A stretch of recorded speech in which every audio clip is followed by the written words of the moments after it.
Hello दोस्तों, मैं धीरेन स्वागत करता हूं आपका एग्ज़ाम स्टडी विद संगीता में। दोस्तों, आज के इस वीडियो में हम बात करेंगे एसएससी एग्ज़ाम 2022 के लिए जीके स्पेशल में फिजिक्स के एक मोस्ट इम्पॉर्टेंट टॉपिक की। आज हम बात करेंगे बल व दबाव एवं ध्वनि से बनने वाले इम्पॉर्टेंट प्रश्नों की। दोस्तों, इन प्रश्नों को हम पिनेकल पब्लिकेशन के एसएससी सामान्य अध्ययन बुक से यहाँ पर कवर कर रहे हैं, जिसमें 6000 से प्लस एमसीक्यू क्वेश्चन दिए गए हैं जो कि एसएससी की पिछले वर्षों की परीक्षाओं में पूछे गए हैं। और ये प्रश्न आने वाली प्रतियोगिता परीक्षाओं के लिए यानी कि एसएससी के एग्ज़ाम के लिए आपके लिए इम्पोर्टेंट होंगे। इससे पहले दोस्तों हमने ऊष्मा और तरल यांत्रिकी तथा विद्युत धारा और साथ ही साथ प्रकाश और प्रकाशिकी के सभी मोस्ट इम्पॉर्टेंट प्रश्नों को यहाँ पर कवर किया है। और ये आज फिजिक्स का तीसरा वीडियो है। आने वाले समय में जल्द से जल्द इस वीडियो को इस बुक से आपको सभी इम्पॉर्टेंट टॉपिक यहाँ पर देखने को मिलेंगे।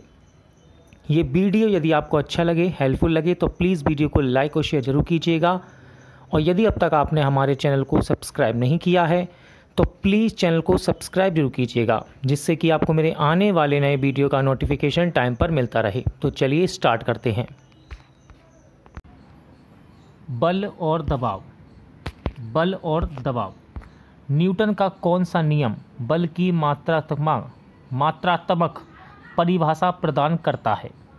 तो देखिए, इस क्वेश्चन का सही आंसर है, ऑप्शन पढ़ लीजिए। इसका सही आंसर है ऑप्शन बी, गति का दूसरा नियम। ठीक है, गति का दूसरा नियम।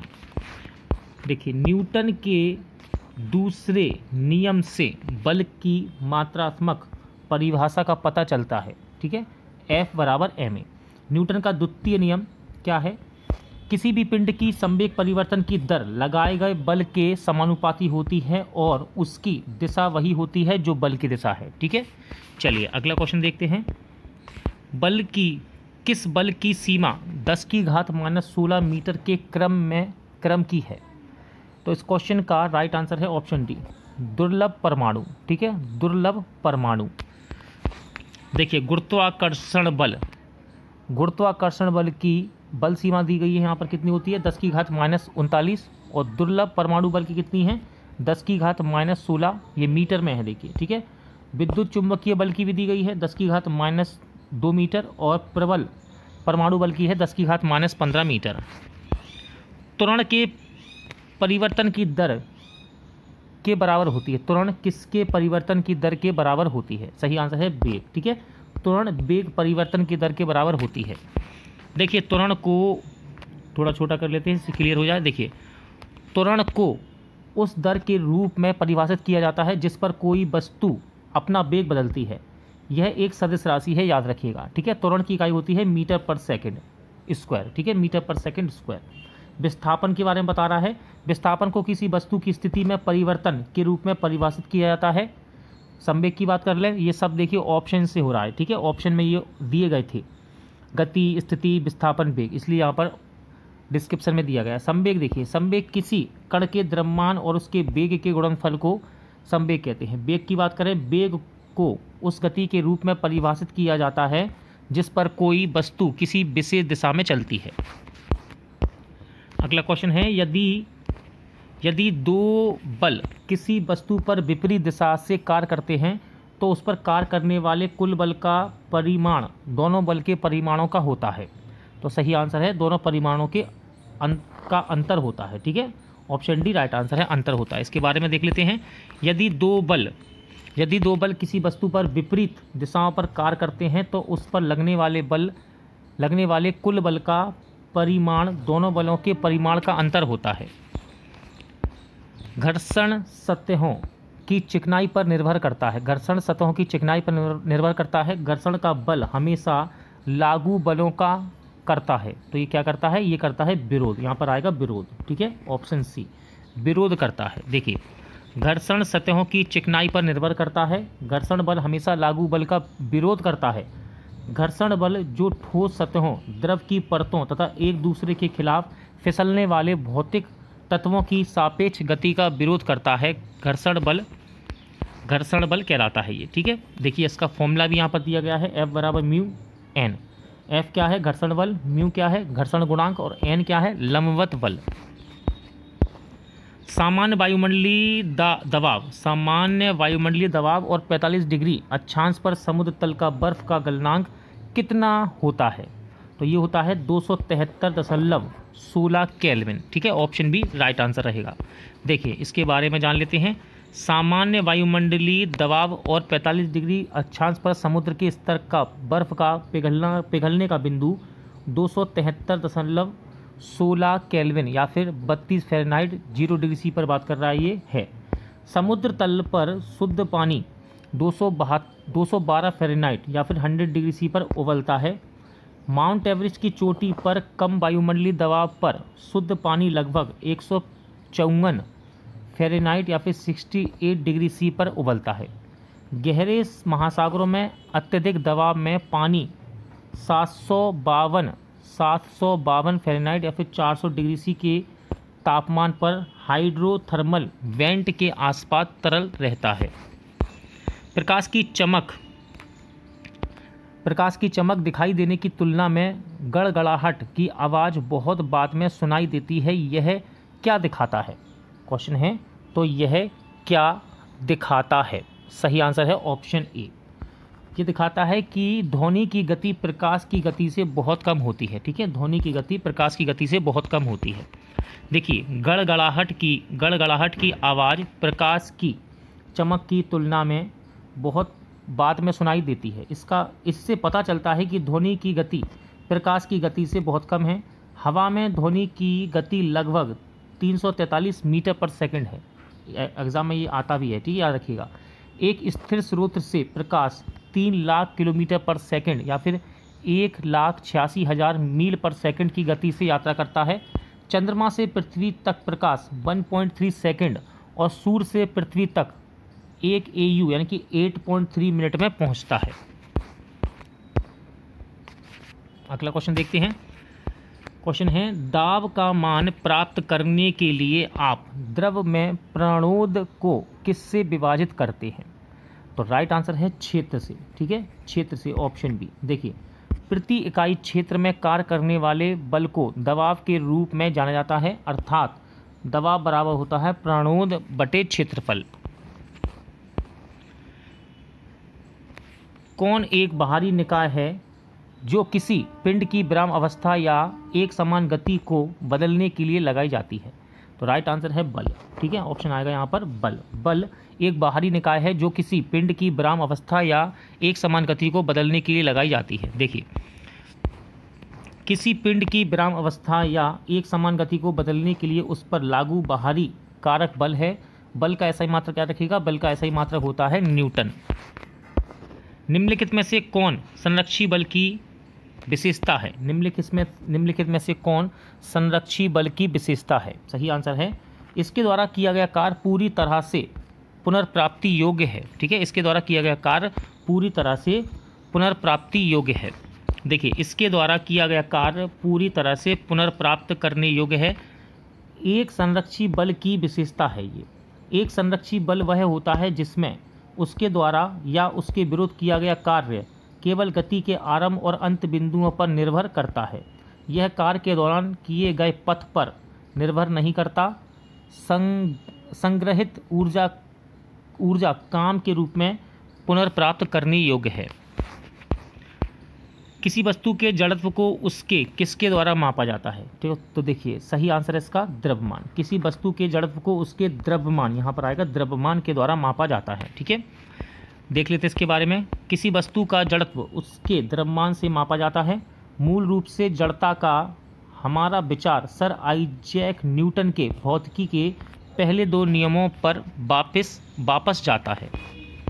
निम्नलिखित में से किस मात्रा को मरोड़ संतुलन का उपयोग करके मापा जाता है?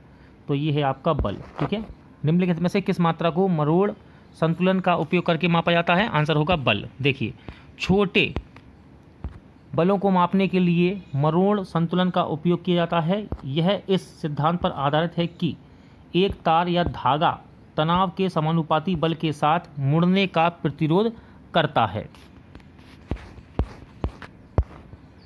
निम्नलिखित में से कौन एक अदिश राशि है? निम्नलिखित में से कौन एक अदिश राशि है? सही आंसर है ऑप्शन सी। टॉर्क, ठीक है, टॉर्क एक अदिश राशि है। टॉर्क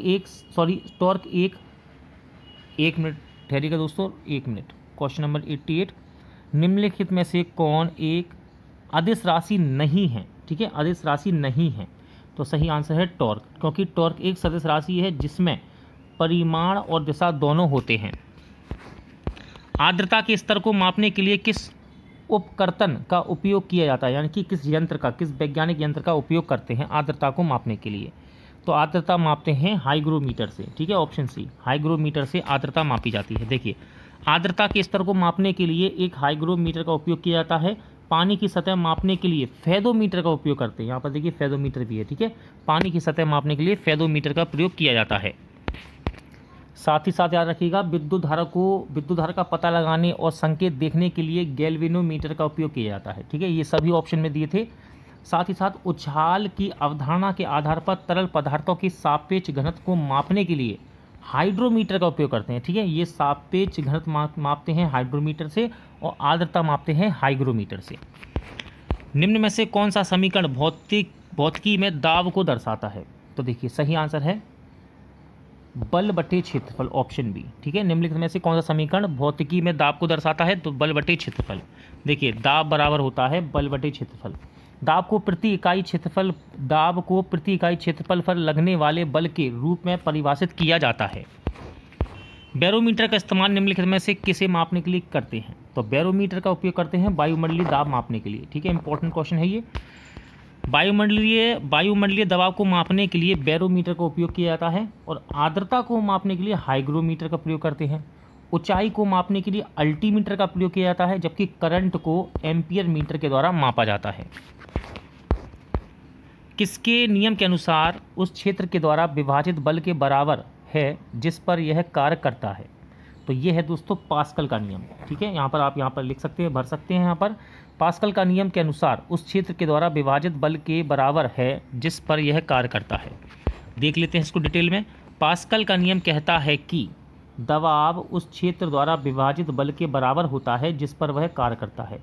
किसी भी बंद द्रव पर कम क्षेत्र पर कम बल लगाकर बड़े क्षेत्र पर अधिक मात्रा में बल प्राप्त किया जा सकता है, यही पास्कल का नियम है। P बराबर F/A। हुक का नियम, देखिए ऑप्शन में हुक का नियम भी दिया गया था, इसको भी देख लेते हैं। हुक का नियम क्या कहता है कि विरूपण का विस्थापन या आकार विकृति बल या भार के सीधे अनुपातिक है।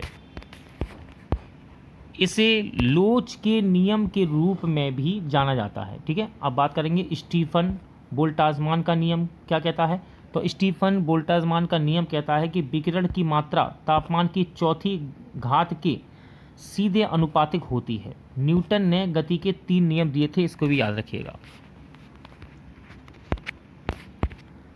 जड़त्व किसके समानुपातिक होता है? जड़त्व किसके समानुपातिक होता है? तो ये होता है दोस्तों द्रव्यमान के। किसके? द्रव्यमान के। डिटेल देख लेते हैं। देखिए जड़त्व द्रव्यमान के सीधे आनुपातिक है। जड़त्व किसी वस्तु का वह लक्षण है जिसके कारण वस्तु अपनी स्थिति का विरोध करती है। ध्वनि तरंगों के उत्पादन और प्रसार के अध्ययन को क्या कहा जाता है? क्वेश्चन है ध्वनि तरंगों के उत्पादन और प्रसार के अध्ययन को क्या कहते हैं? तो उसको बोलते हैं ध्वनिक, ठीक है, क्या कहते हैं? ध्वनिक। ऑप्शन डी सही आंसर रहेगा। देखिए ध्वनि तरंगों के उत्पादन और प्रसार का अध्ययन श्रवणगम्यता भी कहलाता है, ठीक है, हिंदी में श्रवणगम्यता। प्रकाश के विज्ञान, देखिए ऑप्शन में जो दिए गए थे उनके बारे में भी बता रहा है। प्रकाश विज्ञान भौतिक विज्ञान की वह शाखा है जो दृश्य और अदृश्य दोनों प्रकार के प्रकाश और दृष्टि के गुणों और घटनाओं से संबंधित है। इसके बाद ऑप्शन में था ऑप्शन बी में फोटोनिक्स। तो देखिए फोटोनिक्स प्रकाश तरंगों का वह भौतिक विज्ञान है। खगोल भौतिकी अंतरिक्ष विज्ञान की एक शाखा है जो ब्रह्मांड और उसमें हमारे स्थान को समझने के लिए भौतिकी और रसायन विज्ञान के नियमों को लागू करती है। यदि कोई वस्तु 10 दोलन प्रति सेकंड करती है तो उसकी आवृत्ति किलोहर्ट्ज़ में क्या होगी? तो देखिए एक तरह का न्यूमेरिकल है। इसका आंसर मैं आपको बता देता हूँ। इसका आंसर है 0.01, ठीक है। कैसे निकालेंगे? देखिए 1 किलोहर्ट्ज़ बराबर क्या होता है, पहले जानिए इसको।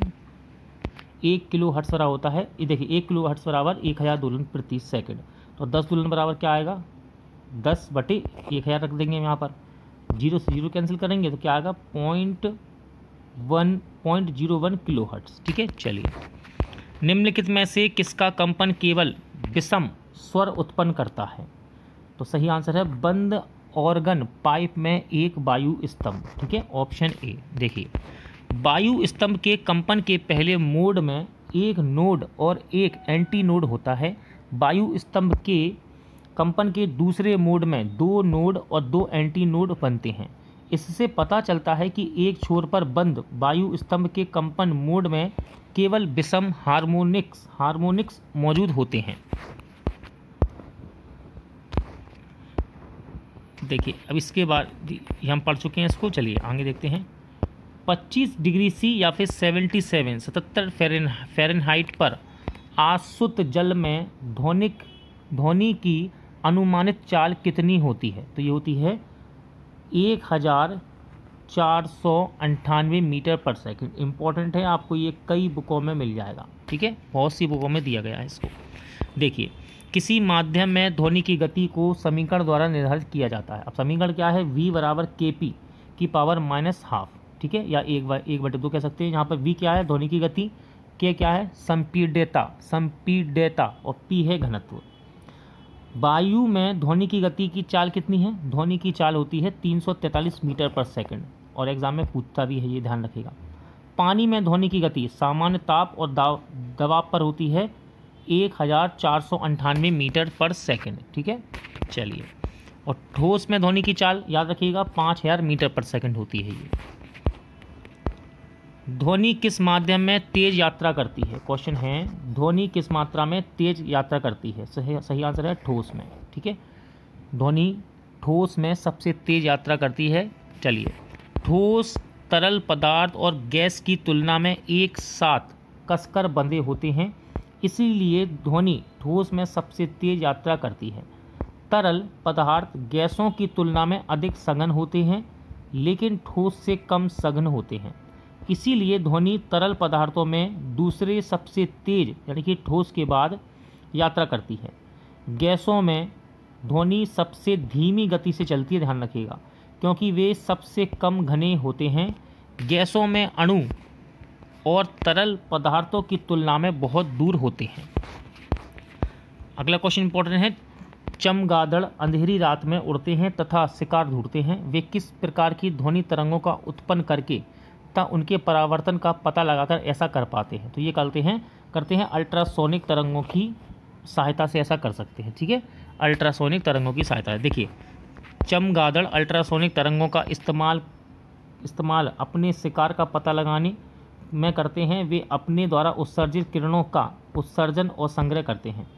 अगर पूरी किरणें इकट्ठी हो जाएं तो चमगादड़ शिकार की राह में निकल जाता है, और यदि उत्सर्जित किरणों का उत्सर्जन और संग्रह नहीं हो पाता तो इससे पता चलता है कि इसके रास्ते में कोई शिकार नहीं है। ठीक है, चलिए आगे बढ़ते हैं। ध्वनि की निम्नलिखित में से किस विशेषता को हर्ट्ज में मापा जाता है? तो सही आंसर है ध्वनि की आवृत्ति को। ठीक है, ध्वनि की आवृत्ति को हर्ट्ज में मापते हैं। ध्वनि की आवृत्ति को हर्ट्ज में मापा जाता है। हवा में ध्वनि का वेग कितना होता है? सही आंसर है, अभी मैं आपको बता चुका हूँ इससे पहले, 343 मीटर पर सेकंड हवा में ध्वनि का वेग यही होता है। देखिए, ध्वनि की गति एक ध्वनि तरंग द्वारा प्रति इकाई समय में तय की गई दूरी है, क्योंकि यह एक लोचदार माध्यम से फैलती है। 20 डिग्री सेल्सियस पर हवा में ध्वनि की गति लगभग 343 मीटर पर सेकंड या फिर 2.9 सेकंड में 1 किलोमीटर या 4 सेकंड में 1 मील होती है। जब किसी वस्तु की चाल ध्वनि की चाल से अधिक हो जाती है तब कहा जाता है कि यह किस चाल से चल रही है? तो इसका सही आंसर है सुपरसोनिक चाल। ध्यान रखिएगा, इंपॉर्टेंट क्वेश्चन। जब किसी वस्तु की चाल ध्वनि की चाल से अधिक हो जाती है तो क्या कहा जाता है? यह किस चाल चल रही है? सुपरसोनिक चाल से। किससे? सुपरसोनिक चाल से। देखिए, सुपरसोनिक चाल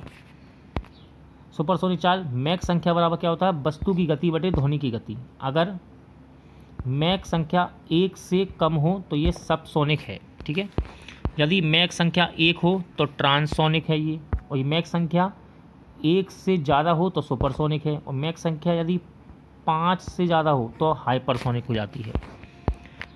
एक औसत वयस्क मानव के लिए ध्वनि की श्रव्य सीमा कितनी है? इंपॉर्टेंट क्वेश्चन है। तो ये होती है 20 हर्ट्ज से 20,000 हर्ट्ज। ठीक है, 20 से 20,000 हर्ट्ज होती है मानव के लिए। देखिए, एक औसत वयस्क मनुष्य के लिए ध्वनि की श्रव्य सीमा 20 से 20,000 हर्ट्ज होती है।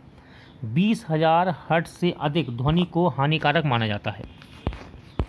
मनुष्य के लिए ध्वनि की श्रव्य सीमा कितनी है? अभी हम पढ़ चुके हैं। सही आंसर है 20 से 20,000 हर्ट्ज। ठीक है, ऑप्शन सी। मनुष्य के लिए ध्वनि की श्रव्य सीमा कितनी है? 20 से 20,000 किलो हर्ट्ज, या फिर देखिए 20 किलो हर्ट्ज, या फिर 20,000 हर्ट्ज कह सकते हैं, 20 किलो हर्ट्ज। वहाँ पर हर्ट्ज में था, यहाँ पर किलो हर्ट्ज में है। अलग अलग तरीका है एग्जामिनर का क्वेश्चन पूछने का। निम्न में से कौन सा जीव अपने शिकार को पकड़ने के लिए अल्ट्रासोनिक ध्वनि का प्रयोग करता है? तो ये अभी हम पढ़ चुके थे। चमगादड़ ही है जो अपना शिकार कर रहा है अल्ट्रासोनिक तरंगों के द्वारा। देखिए, चमगादड़ 20 से 100 किलो हर्ट्ज की आवृत्ति की अल्ट्रासोनिक तरंगें उत्सर्जित करते हैं, और ये ध्वनि तरंगों की प्रतिध्वनियाँ शिकार के बारे में जानकारी देती हैं। ध्वनि किस माध्यम से यात्रा नहीं कर सकती? सही आंसर है निर्वात। ठीक है, निर्वात में ये यात्रा नहीं कर सकती। ध्वनि को यात्रा करने के लिए एक माध्यम की आवश्यकता होती है, यह निर्वात में यात्रा नहीं करता।